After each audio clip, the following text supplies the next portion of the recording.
Hello everyone, welcome to my channel. तो आज हम इस वीडियो में चाइल्ड साइकोलॉजी बाल विकास से क्वेश्चन लेकर के आए हैं। तो आइए देखते हैं इस वीडियो का पहला क्वेश्चन है, वह कौन सा स्थान है जहां बच्चे की संज्ञानात्मक विकास को सबसे बेहतर तरीके से परिभाषित किया जा सकता है। तो संज्ञानात्मक विकास पूछ रहा है, तो संज्ञानात्मक विकास को सबसे बेहतर तरीके से परिभाषित किया जा सकता है। कौन सा जगह होगा, कौन सा स्थान होगा? खेल का मैदान होगा, या फिर विद्यालय एवं कक्षा पर्यावरण होगा, या फिर सभा सागर होगा, या फिर घर होगा। तो सबसे पहले संज्ञानात्मक विकास क्या होता है उसको जानकारी करना होगा। संज्ञानात्मक विकास होता क्या है? तो संज्ञानात्मक विकास किसी बात को गहराई से जानना, यही संज्ञानात्मक कहलाता है। इसमें सभी मानसिक गतिविधियां शामिल है, जैसे कि ध्यान देना, याद करना, संकेतीकरण, संकेत के द्वारा भी संज्ञानात्मक विकास होता है। संकेत के द्वारा किसी चीज़ का इशारा करना, वर्गीकरण करना, योजना बनाना, विवेचना करना, समस्या का हल ढूंढना, सृजन करना, कल्पना करना, ये सब संज्ञानात्मक विकास के गतिविधियां हैं। तो संज्ञानात्मक विकास मतलब ध्यान देना, जानना, गहराई से समझना। तो कोई भी बच्चा को संज्ञानात्मक विकास का सबसे बेहतर तरीके का परिभाषित किया जा सकता है। जो स्थान है वो होगा विद्यालय एवं कक्षा पर्यावरण। विद्यालय एवं कक्षा का जो पर्यावरण होगा वो संज्ञानात्मक बच्चे के संज्ञानात्मक विकास को बेहतर तरीके से परिभाषित यहाँ पर किया जा सकता है, क्योंकि संज्ञानात्मक का मतलब ही होता है गहराई से जानना, सुनना, समझना, उसको कल्पना करना। तो ये सबसे बेहतर स्थान होगा विद्यालय एवं कक्षा पर्यावरण। तो राइट आंसर इसका बी हो जाएगा। नेक्स्ट क्वेश्चन है, मानव विकास किन दोनों के योगदान का परिणाम है? मानव विकास पूछ रहा है कि किन दोनों का परिणाम है। ऑप्शन दिया हुआ अभिभावक एवं अध्यापक का, सामाजिक एवं सांस्कृतिक कारकों का, वंशक्रम एवं वातावरण का, या फिर इनमें से कोई नहीं। तो मानव विकास के योगदान, जिसमें मानव विकास का योगदान होता है, सबसे महत्वपूर्ण इसमें ऑप्शन है वंशक्रम एवं वातावरण। तो राइट आंसर हो जाएगा सी, क्योंकि वंशक्रम का सबसे गहरा प्रभाव पड़ता है। वंशक्रम का प्रभाव पड़ता है मानव विकास में, और वातावरण का भी। वंशक्रम का मतलब हुआ, जैसे किसी का माता पिता अगर दुबले पतले होते हैं तो बच्चे भी, अक्सर देखा जाता है कि उनके बच्चे भी दुबले पतले होते हैं। तो ये वंशक्रम का असर होता है। और वातावरण का असर होता है, क्योंकि अगर एक बच्चा जन्म लेता है और उसको जिस इन्वायरमेंट में रखा जाता है उसी इन्वायरमेंट के अनुकूल वो अपना व्यवहार और उसका विकास होता है उसी प्रकार का। जैसे मान ली कि एक बच्चा को आप, छोटा बच्चा को आप बिल्ली के बीच में रख दें, तो वो आवाज़ बिल्ली की तरह ही निकालना शुरू करेगा, और उसी की तरह एक्टिविटी पूरा उसके अंदर आ जाएगा, उसी तरह का एक्टिविटी करना शुरू कर देगा। तो वंशक्रम और वातावरण का सबसे गहरा प्रभाव पड़ता है मानव विकास का। तो ये सबसे बड़ा योगदान होता है वंशक्रम और वातावरण का, इसलिए इसका राइट आंसर हो जाएगा ऑप्शन सी। नेक्स्ट क्वेश्चन है, निम्न में से कौन सा बुद्धिमान बच्चे के लक्षण नहीं है? लक्षण नहीं है पूछ रहा है, कौन सा बुद्धिमान बच्चे के लक्षण नहीं है? ऑप्शन पहला दिया हुआ, वह जो लंबे निबंधों को बहुत जल्दी रखने की क्षमता रखता है। तो एक तो बिल्कुल भी नहीं होगा। लंबे निबंध, ये नेगेटिव आ रहा है, तो यहाँ क्वेश्चन में आ रहा है लक्षण नहीं है, बुद्धिमान बच्चों के लक्षण नहीं है, नेगेटिव क्वेश्चन है। तो इसका राइट आंसर वही होगा, वह जो लंबे निबंधों को बहुत जल्दी रखने की क्षमता रखता है। ऑप्शन और देख लेते हैं, वह जो प्रभावपूर्ण एवं उचित तरीके से संप्रेषण करने का क्षमता रखता है, वह जो मूर्त रूप से सोचता रहता है, वह जो नए परिवेश में समवाय को समायोजित कर सकता है। तो ये सब तो पॉजिटिव है। तो यहाँ पर नेगेटिव पूछा गया है, बच्चे को लक्षण नहीं है, कौन सा बुद्धिमान बच्चे का लक्षण है? तो वह जो लंबे निबंधों को बहुत जल्दी रखने की क्षमता रखता है। तो ये ऑप्शन ए हो जाएगा इसका राइट आंसर। नेक्स्ट क्वेश्चन है, बच्चे दुनिया के बारे में अपनी समाज का सृजन करते हैं, इसका श्रेय किसको जाता है? बच्चे दुनिया के बारे में अपनी समाज का सृजन करते हैं, इसका श्रेय किसको जाता है? पियाजे का, पावलाव का, कोहलबर्ग का, या स्किनर का? तो समाज का जैसे ही बात आता है तो यहाँ पर पियाजे हो जाएगा राइट आंसर। समाज का जैसे ही बात आता है तो पियाजे हो जाएगा राइट आंसर, क्योंकि पियाजे का जो संज्ञानात्मक विकास है वो अवस्था 4 अवस्था में दिया गया है। पियाजे जहाँ समाज की बात होता है, जैसे संवेदी पियाजे के द्वारा 4 अवस्थाएं दी गई है विकास का। संवेदी पेशीय अवस्था जो जन्म से लेकर के 2 वर्ष का होता है। पूर्व संक्रियात्मक अवस्था जैसे कि 2 से 7 वर्ष का, पियाजे का सिद्धांत है। और मूर्त संक्रियात्मक अवस्था जो 7 से 12 वर्ष का होता है। और इसके बाद अमूर्त संक्रियात्मक अवस्था जो पियाजे के द्वारा दिया गया है चौथा, और 12 से 15 वर्ष का होता है। तो पियाजे ने संज्ञानात्मक विकास को 4 अवस्थाओं में चार अवस्था बताया है। संवेदी पेशीय अवस्था और पूर्व संक्रियात्मक अवस्था, मूर्त संक्रियात्मक, अमूर्त संक्रियात्मक। तो संवेग क्या है? संवेग एक भावनात्मक स्थिति है जब मनुष्य का शरीर उद्दीप्त होता है, इसी अवस्था को संवेग का नाम दिया जाता है। तो इस समाज की बात यहाँ कर रहा है। बच्चे दुनिया के बारे में अपनी समाज का सृजन करते हैं, इसका श्रेय पियाजे को जाता है, पियाजे के द्वारा दिया गया है। नेक्स्ट क्वेश्चन है, परिवार एक साधन है। परिवार क्या है? एक साधन है।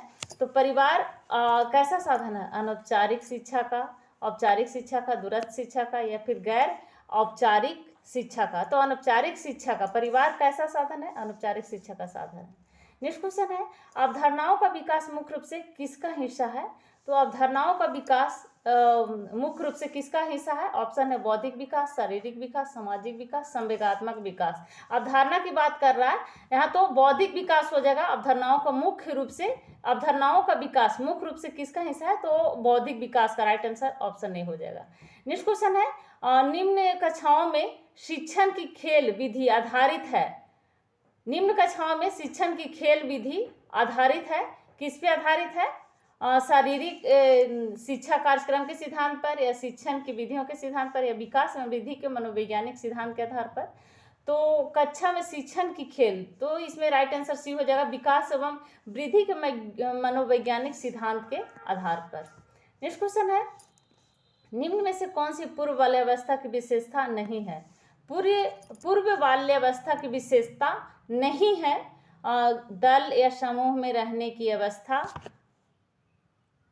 अनुकरण करने की अवस्था, अनुकरण करने की अवस्था नहीं होगा, प्रश्न करने की अवस्था, खेलने की अवस्था। तो खेलने की अवस्था नहीं है। पूर्व बाल्यावस्था, बाल्यावस्था से पहले की बात कर रहा है कि क्या विशेषता होगा, तो खेलने की अवस्था क्या विशेषता नहीं होगा, तो खेलने की अवस्था नहीं होगा। इसमें दल या समूह में रहने की अवस्था, दल में से पूर्व बाल्यावस्था के जो बच्चे होते हैं वो दल या समूह में हमेशा रहने की कोशिश करते हैं, रहते हैं। अनुकरण करने की अवस्था होता है पूर्व बाल्यावस्था, जैसे आप बोलेंगे, जैसे जिस तरह का आप काम करेंगे उसी तरह से अनुकरण करते हैं बच्चे, उसी तरह से करने की कोशिश करते हैं। तो ये अवस्था होता है पूर्व बाल्यकाल का। और प्रश्न करने की भी अवस्था होती है। तो इसका राइट आंसर हो जाएगा खेलने की अवस्था। नहीं पूछ रहा है ना, पूर्व बाल्यावस्था की विशेषता नहीं है, तो खेलने की अवस्था इसमें राइट आंसर हो जाएगा। नेक्स्ट क्वेश्चन है, बच्चे की रुचि बनाए रखने के लिए आप कौन सी विधि का चयन करेंगे? तो बच्चे को रुचि बनाए रखने के लिए बच्चों को पढ़कर आने को कहने या नहीं, ये तो एकदम नहीं होगा। समवाय गतिविधि करने तथा बच्चों को बताएंगे, आप गतिविधि में बच्चों को शामिल करेंगे, बच्चों को समवाय गतिविधि करने के लिए देंगे, तो सबसे अच्छा यहाँ पर ऑप्शन हो जाएगा ऑप्शन डी, क्योंकि जो बच्चे करके सीखते हैं उसमें रुचि ज़्यादा, इंटरेस्ट ज़्यादा लेते हैं, उनको गतिविधि करने में इंटरेस्ट ज़्यादा होता है, तो ज़्यादा आसानी से भी सीखेंगे और रुचि भी रहेगा। तो इसमें राइट आंसर हो जाएगा ऑप्शन डी, बच्चों को समवाय गतिविधि करने के लिए देंगे तभी बच्चे रुचि लेंगे, कोई भी काम करने में इंटरेस्ट लेंगे उसमें। तो राइट आंसर ऑप्शन डी हो जाएगा। नेक्स्ट क्वेश्चन है, मूल्यांकन किया जाना चाहिए। ऑप्शन दिया हुआ है, मूल्यांकन से बच्चे पढ़ेंगे, इससे बच्चों की उपलब्धि का पता लगेगा, बच्चों को सीखने के स्तर का ज्ञान होता है, शिक्षकों की उपलब्धि का। तो मूल्यांकन करने से फायदा होता है बच्चों को सीखने का जो स्तर होता है उसका ज्ञान होता है, इसीलिए मूल्यांकन किया जाता है। तो राइट आंसर हो जाएगा इसमें बच्चों के सीखने के स्तर का ज्ञान, सी। नेक्स्ट क्वेश्चन है, परामर्श का उद्देश्य है, क्या होगा? परामर्श का उद्देश्य क्या है? बच्चों को समझना, बच्चों की कमियों को कारण का पता लगाना, बच्चे के समायोजन में सहायता प्रदान करना, या फिर उपयुक्त सभी। तो इसमें सभी हो जाएगा। बच्चों को समझना सबसे पहले तो जरूरी है, बच्चों को समझने की, बच्चे की कमी क्या है उसका पता लगाना कि क्या कारण है, क्या कमी का, अगर बच्चे में कोई भी कमी है तो उसका कारण क्या है, इसको पता लगाना है, तभी तो आप परामर्श दे पाएंगे। बच्चों को समायोजन में सहायता प्रदान करना, तो इसमें इसका राइट आंसर हो जाएगा ऑप्शन डी, उपरोक्त में से सभी। नेक्स्ट क्वेश्चन है, शिक्षा मनोविज्ञान की दृष्टि से निम्न में से कौन सा कथन सत्य है? तो शिक्षा मनोविज्ञान की दृष्टि से बच्चे अपने ज्ञान का सृजन स्वयं करते हैं। विद्यालय में आने से पहले बच्चों को कोई पूर्व ज्ञान नहीं होता, या फिर अधिगम प्रक्रिया में बच्चों को कष्ट होता है, या बच्चे यथावत वही सीखते हैं जो उन्हें पढ़ाया जाता है। तो बच्चे अपने ज्ञान का सृजन स्वयं करते हैं। शिक्षा मनोविज्ञान की दृष्टि से ये कथन सत्य है, बच्चे अपने ज्ञान का सृजन स्वयं करते हैं। Right answer option number A. Next question है, बच्चे अपने ज्ञान का सृजन, नेक्स्ट क्वेश्चन है, बच्चों में नैतिकता की स्थापना के लिए सर्वोत्तम मार्ग कौन सा है? तो बच्चों में नैतिकता स्थापित हो, इसका सर्वोत्तम मार्ग होगा शिक्षा का आदर्श रूप में व्यवहार करना, क्योंकि बच्चे जैसा देखते हैं उसी तरह से अनुकरण करके सीखते हैं। तो आप जिस प्रकार से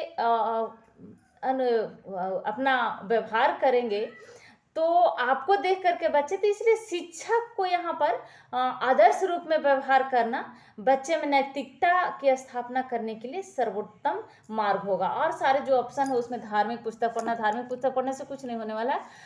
उनका मूल्य शिक्षा पर मूल्यांकन करना, उन्हें प्रातःकालीन सभा में उपदेश देना, उपदेश देने से कुछ नहीं होगा। जिस तरह से आप एक शिक्षक आदर्श के रूप में उसके साथ व्यवहार करेगा, तो उसी तरह से बच्चे व्यवहार करते हैं और सीखेंगे। तो सबसे अच्छा तरीका यही होगा बच्चे में नैतिकता की स्थापना करने का, शिक्षा का आदर्श रूप में व्यवहार करना। राइट आंसर ऑप्शन बी हो जाएगा। नेक्स्ट क्वेश्चन है, शिक्षक एवं विद्यार्थी के मध्य संबंध होना चाहिए। किस प्रकार का संबंध होना चाहिए शिक्षक एवं विद्यार्थी के बीच? तो शिक्षक एवं विद्यार्थी के बीच स्नेह का भी संबंध होना चाहिए, विश्वास का, सम्मान का। तो इस प्रकार से इसका राइट आंसर हो जाएगा डी, ये सभी हो जाएगा। क्योंकि अगर शिक्षक और विद्यार्थी के बीच विश्वास नहीं होगा तो ये भी दिक्कत होगा, बच्चे सीख नहीं पाएंगे। और सम्मान का भी होना चाहिए, संबंध और स्नेह का भी। तो इस प्रकार से इसका राइट आंसर हो जाएगा ऑप्शन डी। नेक्स्ट क्वेश्चन है, एक अच्छा अध्यापक विद्यार्थी के मत बढ़ावा देता है, किस प्रकार की? तो एक अच्छा अध्यापक विद्यार्थी को सहयोग की भावना का बढ़ावा देता है, प्रतियोगिता की भावना को, तटस्थता की भावना को, प्रतिद्वंदक नहीं। इसमें सबसे राइट आंसर हो जाएगा, सबसे सही और सबसे सटीक आंसर होगा सहयोग की भावना। एक अच्छा अध्यापक विद्यार्थियों के बीच सहयोग की भावना को बढ़ावा देता है।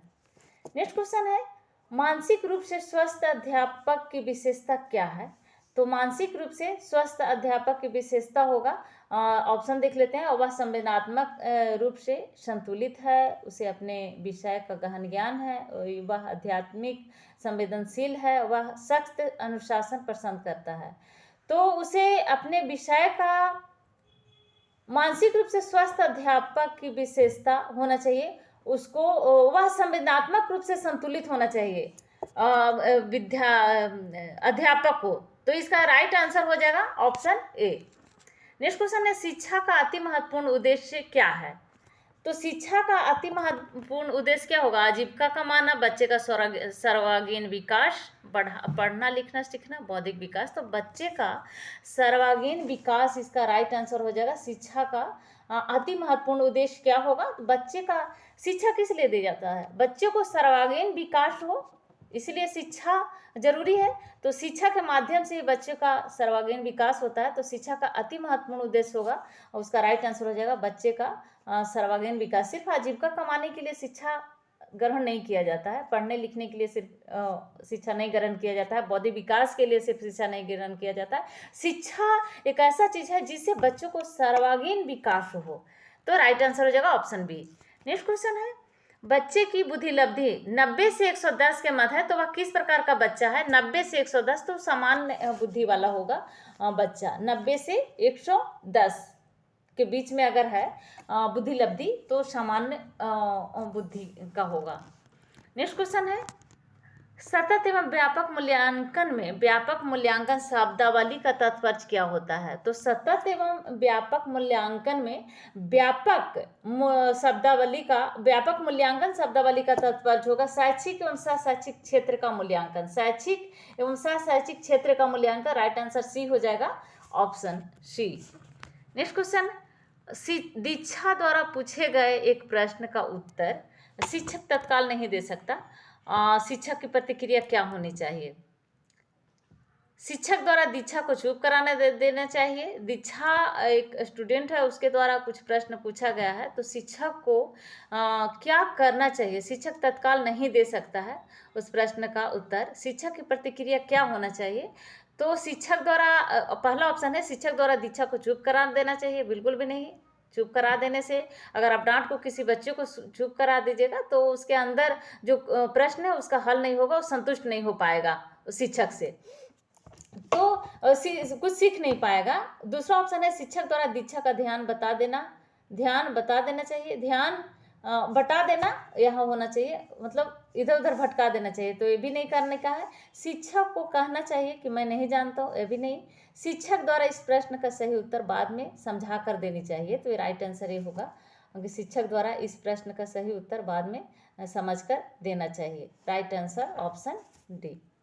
नेक्स्ट क्वेश्चन है, बच्चों की जिज्ञासा शांत करनी चाहिए जब शिक्षक फुर्सत में हो, जब विद्यार्थी फुर्सत में हो, जब कुछ समय के पश्चात, तत्काल जब विद्यार्थी द्वारा जिज्ञासा की गई है। तो अगर कोई भी विद्यार्थी का किसी चीज़ को जानकारी की जिज्ञासा है तो उसको शिक्षक को तुरंत उस जिज्ञासा को शांत कर देनी चाहिए, तत्काल जब विद्यार्थी द्वारा जिज्ञासा की गई हो उसी समय। तो राइट आंसर हो जाएगा ऑप्शन डी। नेक्स्ट क्वेश्चन है, आप अनपढ़ माता पिता के बच्चों को अंग्रेजी सिखाना चाहते हैं, तो आप क्या करेंगे? आप बच्चे से अंग्रेजी में बात करेंगे या फिर आप बच्चों को अंग्रेजी में बोलने के लिए बाध्य करेंगे, या आप बच्चे को मातृभाषा में बोलने से रोकेंगे, या फिर आप उसे मातृभाषा की सहायता से अंग्रेजी सिखाने का प्रयास करेंगे? सबसे राइट आंसर हो जाएगा ऑप्शन डी, क्योंकि अगर आप एक अनपढ़ माता पिता के बच्चों को अंग्रेजी सिखाना चाहते हैं तो आप उसे अपने मातृभाषा की सहायता से अंग्रेजी सिखाने का प्रयास करेंगे तो वह आसानी से सीख जाएगा। नेक्स्ट क्वेश्चन है, बच्चे के लिए निःशुल्क एवं अनिवार्य शिक्षा का अधिकार अधिनियम कितने वर्ष के बच्चों के लिए लागू किए गए हैं? तो सरकार के द्वारा 6 से 14 वर्ष तक, 6 से 14 वर्ष। राइट आंसर ऑप्शन ए हो जाएगा। 6 से 14 वर्ष के बच्चों को निःशुल्क एवं अनिवार्य शिक्षा का अधिकार दिया गया है, संविधान में हमारा दिया गया है। नेक्स्ट क्वेश्चन है, शिक्षक को ज्ञान होना चाहिए, किस प्रकार का ज्ञान होना चाहिए? तो अध्यापन विषय का, या फिर बाल मनोविज्ञान का, शिक्षा संहिता का? तो शिक्षा का ज्ञान अध्यापक विषय का भी, जो पढ़ा रहे हैं उसका भी ज्ञान होना चाहिए, एवं बाल मनोविज्ञान का भी, तो कि जब तभी वो बच्चों को समझ पाएंगे। बाल मनोविज्ञान की जानकारी भी होना चाहिए और अध्यापक विषय का भी, जो विषय को पढ़ाते हैं। तो इस प्रकार से शिक्षा का दोनों ज्ञान होना जरूरी होता है, तो इसका राइट आंसर हो जाएगा ऑप्शन डी।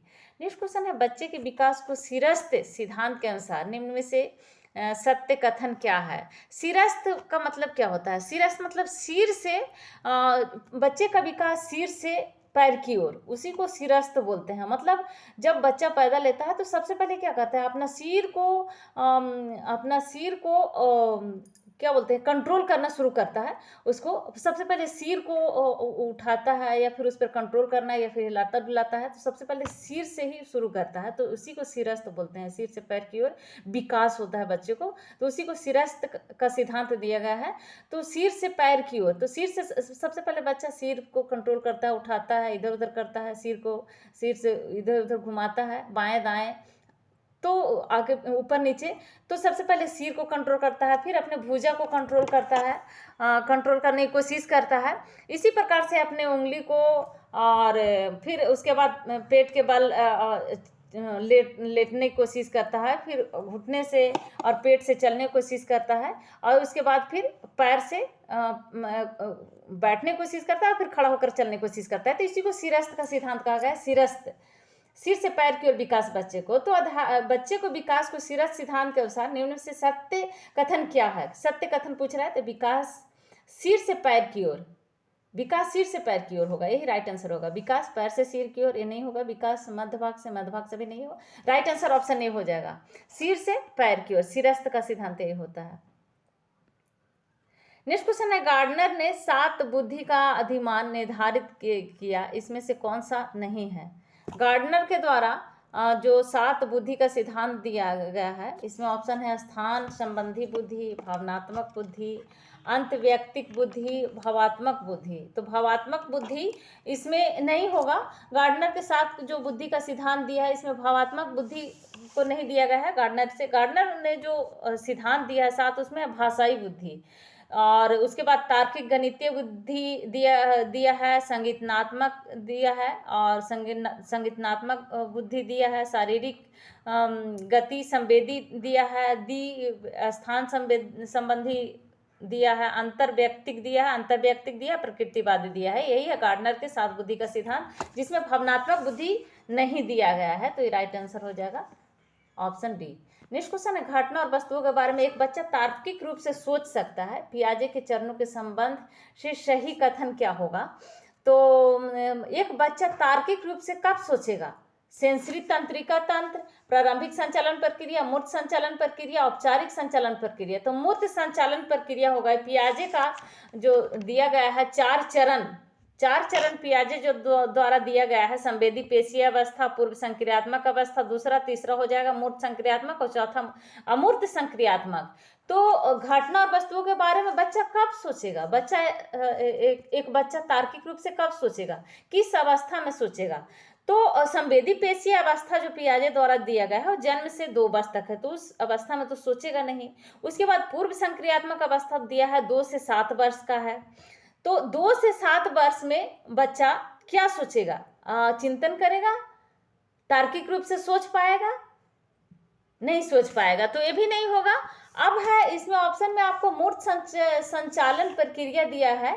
तो मूर्त संचालन प्रक्रिया बच्चा 7 से 12 वर्ष का समय होता है बच्चे का। तो 7 से 12 वर्ष का बीच का जो बच्चा रहेगा, वो तार्किक रूप से सोच सकता है।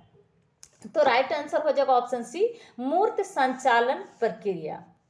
नेक्स्ट क्वेश्चन है, सहयोगात्मक रणनीति की किस श्रेणी में महिलाएं निम्न में से संबंधित नहीं है? स्वीकार्यता, प्रतिरोध, क्रांति, अनुकूलन। तो इसमें प्रतिरोध हो जाएगा राइट आंसर। सहयोगात्मक रणनीति की किस श्रेणी में महिलाएं निम्न में से संबंधित नहीं होती है? तो प्रतिरोध। नेक्स्ट क्वेश्चन है, व्यक्तिक विभिन्नता के मिलन के संबंध में एक अध्यापक की भूमिका क्या होनी चाहिए? ऑप्शन देख लेते हैं। पहला है व्यक्ति के दृष्टिकोण, अभिरुचि और योग्यता को जानने के प्रयास। दूसरा है व्यक्ति आधारित पाठ्यक्रमों को उनकी आवश्यकता के अनुसार समझने की कोशिश। तीसरा है उपरोक्त दोनों, और चौथा है उपरोक्त में से कोई नहीं। तो उपरोक्त दोनों हो जाएगा। व्यक्तिक विभिन्नता के मिलन के संबंध में एक अध्यापक की भूमिका होना चाहिए, उसके व्यक्तित्व का दृष्टिकोण, अभिरुचि और योग्यता को जानने का प्रयास होनी चाहिए। व्यक्ति का आधारित पाठ्यक्रमों को उनकी आवश्यकता के अनुसार समझने की कोशिश करें। तो दोनों होना चाहिए एक अध्यापक में। तो अध्यापक की भूमिका ये दोनों में होनी चाहिए। नेक्स्ट क्वेश्चन है, विद्यालय क्षेत्र में रचनात्मक निर्धारकों को जानने के लिए इनमें से कौन सा उपागम नहीं है? वार्तालाप कौशल, बहुविकल्पीय प्रश्न, परियोजना कार्य या मौखिक प्रश्न। पूरा विद्यालय क्षेत्र में रचनात्मक निर्धारकों को जानने के लिए, जिसमें रचना हो, रचनात्मक निर्धारक किस में जान सकते हैं? वार्तालाप कौशल में। बहुविकल्पीय तो ऑप्शन वाला हो गया, उसमें तो सीख ही नहीं सकते हैं। मौखिक प्रश्न में भी नहीं। मौखिक प्रश्न, परियोजना कार्य, तो यहाँ रचनात्मक में परियोजना कार्य ही होगा राइट आंसर।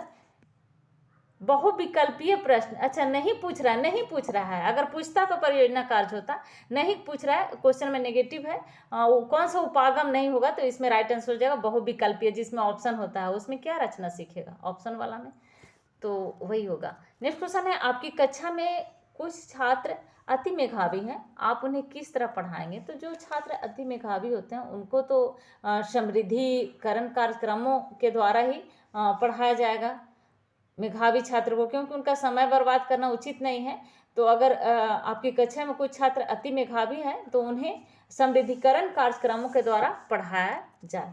नेक्स्ट क्वेश्चन है, नैदानिक परीक्षा का मुख्य उद्देश्य क्या है? नैदानिक परीक्षा का मुख्य उद्देश्य है अकादमिक घटनाओं के कारणों का पता लगाना। नेक्स्ट क्वेश्चन है, निचली कक्षाओं में शिक्षण की खेल पद्धति मूल रूप से आधारित है। शिक्षण की खेल पत्ती किस रूप में आधारित है निचली कक्षा में? तो विकास एवं वृद्धि के मनोवैज्ञानिक विकास एवं वृद्धि के मनोवैज्ञानिक सिद्धांत पर। राइट आंसर ऑप्शन सी हो जाएगा। नेक्स्ट क्वेश्चन है, पृथक पृथक सजातीय समूहों के व्यक्तियों के प्रति बच्चों की अभिवृद्धि साधारणतः आधारित होती है किस प्रकार से? उनके अभिभावकों की अभिवृद्धि पर, उनमें समकक्षों की अभिवृद्धि पर, या दूरदर्शन के प्रभाव पर, या उनके सहोदरों की अभिवृद्धि पर? तो उनके अभिभावकों की अभिवृद्धि पर प्रभाव पड़ता है इसका। पृथक पृथक सजातीय समूह के व्यक्तियों के प्रति बच्चों की अभिवृद्धि साधारणतः आधारित होता है किस पे? तो उनके अभिभावकों के अभिवृद्धि पर। राइट आंसर ऑप्शन ए हो जाएगा। नेक्स्ट क्वेश्चन है, प्राथमिक विद्यालयों के बालकों के लिए निम्न में से किसे बेहतर मानते हैं आप? वीडियो अनुरूपण या प्रदर्शन, समवाय के द्वारा किया गया अनुभव, या फिर ये सभी हो जाएगा? तो समवाय के द्वारा किया गया अनुभव प्राथमिक विद्यालय के बालकों के लिए सबसे बेहतर तरीका होगा, समवाय के द्वारा किया गया अनुभव। राइट आंसर हो जाएगा ऑप्शन सी। नेक्स्ट क्वेश्चन है, विद्यार्थियों के अच्छे मानसिक स्वास्थ्य को बनाए रखने के लिए निम्न में से कौन सा तरीका अधिक महत्वपूर्ण है?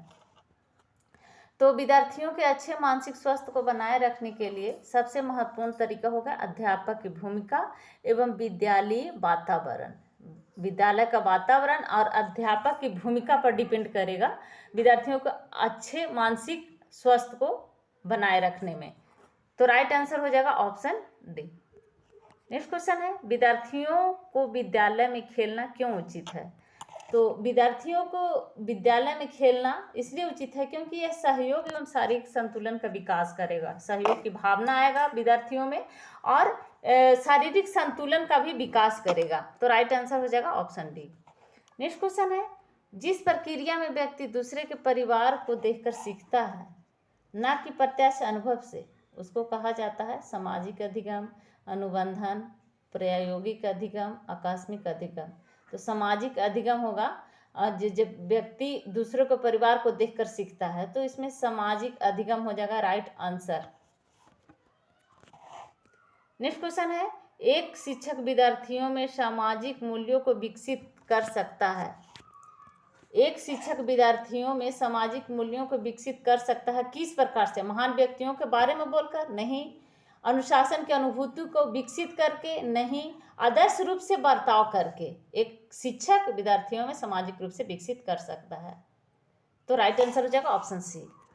नेक्स्ट क्वेश्चन है, कौन सा सिद्धांत व्यक्त करता है कि मानव मस्तिष्क एक बर्फ की बड़ी चट्टान के समान ने जो कि अधिकांशतः छिपी रहती है एवं उसमें चेतन के 3 स्तर हैं? गुण सिद्धांत, प्रकार सिद्धांत, मनोविश्लेषणात्मक सिद्धांत या व्यवहारवाद सिद्धांत? क्वेश्चन पूछ रहा है कौन सा सिद्धांत व्यक्त करता है कि मानव मस्तिष्क एक बर्फ की बड़ी चट्टान के समान जो कि अधिकांशतः छिपी रहती है एवं उसमें चेतन के 3 स्तर होते हैं? कौन सा सिद्धांत इसमें होगा? गुण सिद्धांत, प्रकार सिद्धांत, तो मनोविश्लेषणात्मक सिद्धांत हो जाएगा इसका। राइट आंसर ऑप्शन सी हो जाएगा, मनोविश्लेषणात्मक सिद्धांत। नेक्स्ट क्वेश्चन है, मन का मानचित्र संबंधित है किससे? तो मन का मानचित्र संबंधित है मन की क्रियाशीलता एवं अनुसंधान से। राइट आंसर ऑप्शन डी हो जाएगा। नेक्स्ट क्वेश्चन है, छोटे शिक्षार्थियों में निम्नलिखित में से कौन सा लक्षण पठन कठिनाई का नहीं है? पठन कठिनाई नहीं हो, कौन सा लक्षण में नहीं होगा? पठन गति और प्रवाह में कठिनाई, बच्चों और विचारों को समझने में कठिनाई, सुसंगत वर्तनी में कठिनाई, वर्ण एवं शब्द पहचान में कठिनाई। पूछ रहा है क्वेश्चन, छोटे शिक्षार्थियों में निम्नलिखित कौन सा लक्षण पठन कठिनाई का नहीं है पूछ रहा है? तो पठन गति और प्रवाह में कठिनाई। राइट आंसर ऑप्शन ए हो जाएगा। नेक्स्ट क्वेश्चन है, भारतीय समाज की बहुभाषिक विशेषता को डैश देखा जाना चाहिए, किस प्रकार से देखा जाना चाहिए? तो भारतीय समाज की बहुभाषिक विशेषता को विद्यालय जीवन के समृद्ध बनाने के संसाधन के रूप में देखा जाना चाहिए, विद्यालय जीवन को समृद्ध बनाने के संसाधन के रूप में। राइट आंसर हो जाएगा ऑप्शन ए, भारतीय समाज की बहुभाषिक विशेषता को विद्यालय जीवन को समृद्ध बनाने के संसाधन के रूप में देखा जाना चाहिए। राइट आंसर हो जाएगा ऑप्शन ए। नेक्स्ट क्वेश्चन, एक शिक्षक को साधन संपन्न होना चाहिए, इसका अर्थ क्या होता है? साधन संपन्न होना चाहिए एक शिक्षक को। इसका अर्थ होगा उसके पास पर्याप्त धन संपदा होनी चाहिए, नहीं, गलत हो जाएगा। उनका अधिकारियों के उच्च स्तर से संपर्क होना चाहिए, ये भी नहीं होगा। अधिकारी से क्या मतलब है? उन्हें अपने विद्यार्थियों की समस्याओं को हल करने का पर्याप्त ज्ञान होना चाहिए। राइट आंसर ऑप्शन सी होगा।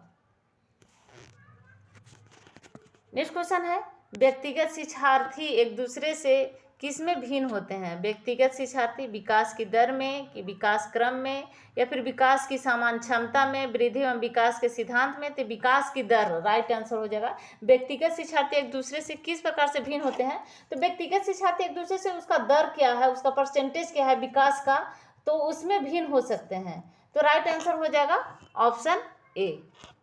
नेक्स्ट क्वेश्चन है, सतत एवं व्यापक मूल्यांकन में व्यापक मूल्यांकन शब्दावली का तात्पर्य क्या है? तो व्यापक मूल्यांकन शब्दावली का तात्पर्य होगा शैक्षिक एवं शैक्षिक क्षेत्र का मूल्यांकन।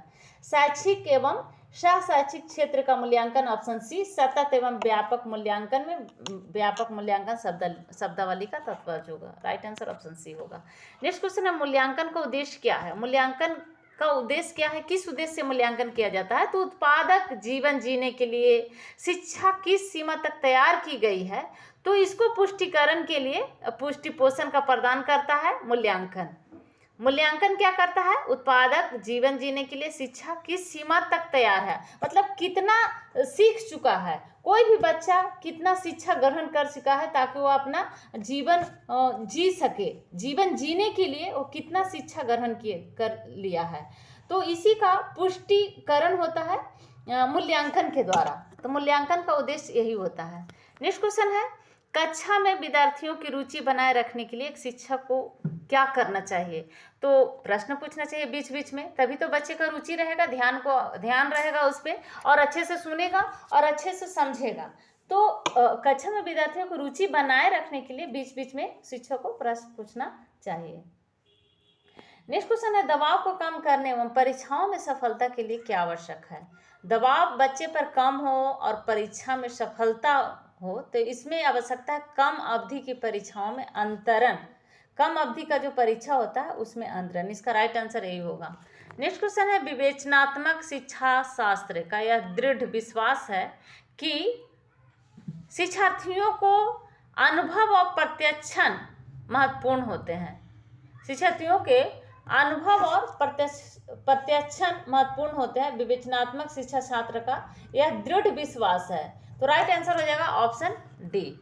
नेक्स्ट क्वेश्चन है, इस वीडियो का लास्ट क्वेश्चन था, विवेचनात्मक शिक्षा छात्र का यह उद्देश्य दृढ़ विश्वास क्या है? दृढ़ विश्वास क्या है? एक शिक्षक को हमेशा कक्षा कक्ष के अनुदेशन का नेतृत्व करना चाहिए? बिल्कुल भी नहीं। शिक्षार्थियों को स्वतंत्र रूप से तर्क नहीं करनी चाहिए? एकदम करनी चाहिए। जब शिक्षार्थी स्वतंत्र रूप से तर्क करेगा तभी तो होगा, इसलिए भी नहीं होगा। बच्चे स्कूल से बाहर, क्योंकि ये नेगेटिव हो गया, बच्चे स्कूल से बाहर क्या सीखते हैं, यह अप्रासंगिक है? बिल्कुल भी नहीं। और ऑप्शन डी है, शिक्षार्थियों के अनुभव और प्रत्यक्षण महत्वपूर्ण होते हैं। तो राइट आंसर हो जाएगा ऑप्शन डी, शिक्षार्थियों के अनुभव और प्रत्यक्षण महत्वपूर्ण होते हैं। विवेचनात्मक शिक्षा शास्त्र का यह दृढ़ विश्वास है। तो राइट आंसर हो जाएगा ऑप्शन डी। तो ये थे आज के हमारे इस वीडियो को बहुत बहुत महत्वपूर्ण क्वेश्चन। तो अगर अभी तक आपने इस चैनल को सब्सक्राइब नहीं किया है तो प्लीज़ इस चैनल को सब्सक्राइब करें, साथ में लाइक एंड शेयर भी जरूर करें। Thank you.